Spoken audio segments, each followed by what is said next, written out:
ప్రజల్ని ఎవరైనా మోసం చేస్తే ప్రభుత్వానికి మొరపెట్టుకుంటారు. మరి ప్రభుత్వమే మోసం చేస్తే ఎవరికి చెప్పుకుంటారు? తమ కోసం తామెన్నుకున్న ప్రభుత్వమే తమను మోసం చేస్తే సామాన్యుడు ఎవరికి చెప్పుకోవాలి? కరీంనగర్ జిల్లాలో 3 ఏళ్ల క్రితం కొన్ని వందల మందిని ప్రభుత్వమే మోసగించింది. భవిష్యత్తును టైం మెషిన్లో చూపించి వారిలో ఆశలు రేకెత్తించి ఆ తర్వాత చీట్ చేసింది. తమకు న్యాయం చేయాలని బాధితులు కోరుతున్నారు. ఆ మోసం ఏంటో, మోసపోయింది ఎవరో చూద్దాం. ముక్కు ముఖం తెలియని వ్యక్తులు మోసాలకు పాల్పడము, తెలిసిన వ్యక్తులే పెట్టుబడుల పేరిట కుచ్చుటోపి పెట్టడం మనం విన్నాం. కానీ ప్రభుత్వం అధికారిక వ్యవస్థనే అలాంటి కుచ్చుటోపి పెట్టడం మీరు ఎప్పుడైనా విన్నారా? నేను చూపిస్తారండి. రియల్ ఎస్టేట్ మోసాలు, సైబర్ మోసాలు ఎన్నెన్నో చూస్తున్నాం. కానీ ప్రభుత్వమే మోసం చేయటం కరీంనగర్ జిల్లా వాసులకు అనుభవంలోకి వచ్చింది. ఆ భూములు కొంటే మీ భవిష్యత్తు మారిపోతుంది. అతి తక్కువ ధరలో అత్యంత విలువైన ప్లాట్లు మీ సొంతమవుతాయి. ప్రభుత్వం సకల సౌకర్యాలు కల్పిస్తుంది. ఇల్లు కట్టుకుంటే స్వర్గంలో ఉన్నట్లే ఉంటుంది అంటూ ఊరించారు. సర్కారు భూముల్లో కల్పించే సౌకర్యాల గురించి, అక్కడ జరిగే అభివృద్ధి గురించి స్వయంగా కలెక్టరే చెప్పడంతో జనం నమ్మారు. తమ పిల్లల బంగారు భవిష్యత్తు తలుచుకొని మురిసిపోయారు. వేలం పాటలో ఇంటి స్థలాలను కొనుక్కున్నారు. అభివృద్ధి పేరిట 85 ఎకరాలలో 819 ప్లాట్లు చేసి అమ్మేసిన ఉన్నతాధికారులు వేలం పాటలో 147 కోట్ల రూపాయలు ప్రభుత్వానికి సంపాదించి పెట్టారు. రిజిస్ట్రేషన్ల పేరిట మరో 20 కోట్లు ప్రభుత్వ ఖజానాకి చేరాయి. అరచేతిలో వైకుంఠం చూపించారు. కానీ 3 ఏళ్లు గడుస్తున్నా అక్కడ ఎలాంటి అభివృద్ధి లేదు. అధికారుల చుట్టూ చెప్పులరిగేలా తిరిగితే ఎలాగోలా కరెంటు స్తంభాలు పాతి కరెంటు వచ్చేలా చేశారు. అంతే, అక్కడ ఇంకేమీ లేదు. రోడ్లు, నీరు, డ్రైనేజీ అనే మాటే లేదు. అక్కడ భూములు కొనుక్కున్న వారంతా చిరుద్యోగులు, రిటైర్డ్ ఉద్యోగులే. ప్రస్తుతం అక్కడ 3 మాత్రమే ధైర్యం చేసి ఇల్లు కట్టుకొని ఉంటున్నారు. చుట్టూ చిట్టడివిలా ఉండడంతో దిక్కుతోచక భయంతో అక్కడే కాలం గడుపుతున్నారు. తమకు న్యాయం ఎప్పుడు జరుగుతుందా అని ఎదురు చూస్తున్నారు. ఒక ప్రభుత్వమే మాట మీద నిలబడకుండా పూర్తిగా వీళ్ళ మోసం చేయడం పైన నిన్న వీళ్ళంతా కూడా బాధితులు దాదాపు 400 మందికి పైగా కలెక్టరేట్ వద్ద ఒక పెద్ద ధర్నా నిర్వహించారు, నిరసన తెలిపారు. అయితే ఇప్పటికీ కూడా ప్రభుత్వం నుంచి ఎలాంటి స్పష్టమైన హామీ లేదు.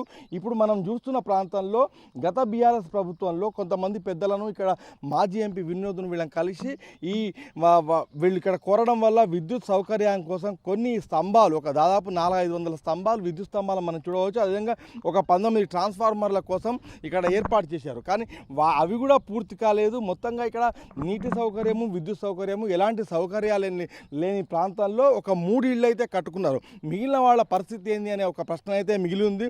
ఈ క్రమంలో అసలు ఏం జరిగింది మనం మాట్లాడే ప్రయత్నం చేద్దాం. సార్ చెప్పండి, ముఖ్యంగా ఇక్కడ ఏం జరిగింది? వేలం పాటల్లో దాదాపు ఎంతమంది కొనుక్కున్నారు? మీ పరిస్థితి ఏంటి?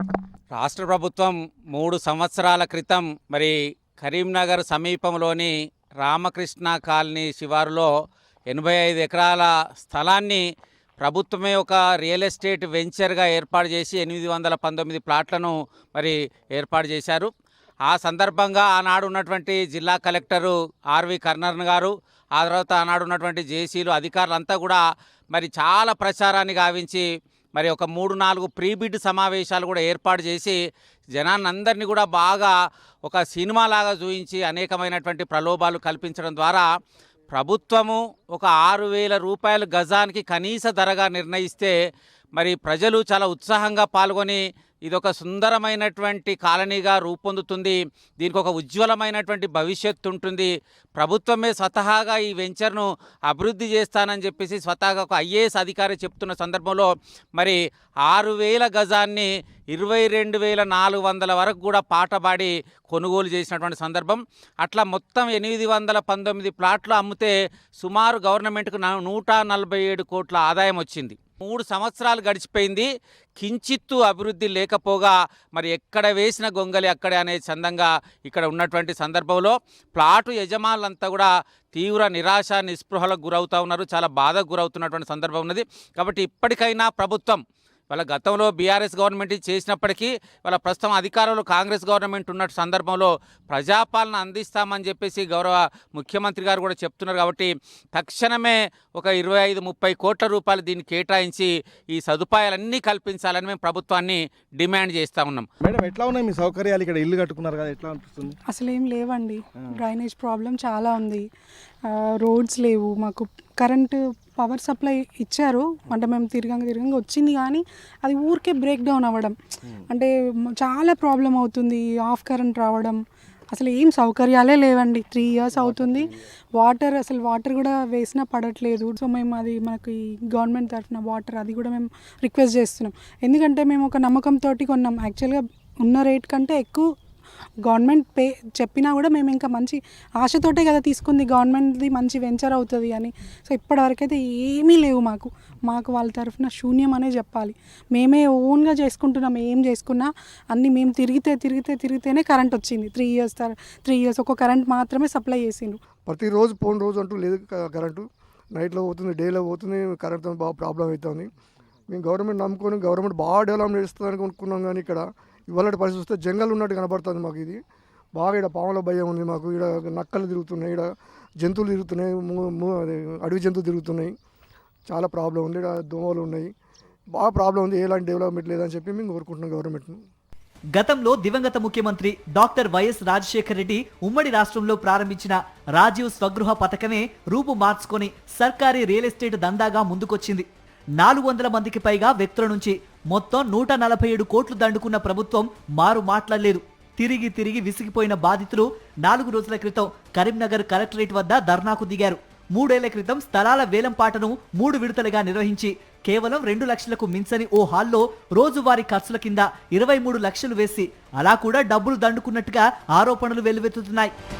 ఈ అంగారికా టౌన్షిప్ వెంచర్లో 400 మందికి పైగా బాధితులుండగా ఎక్కువ మంది రిటైర్డ్ ఉద్యోగులున్నారు.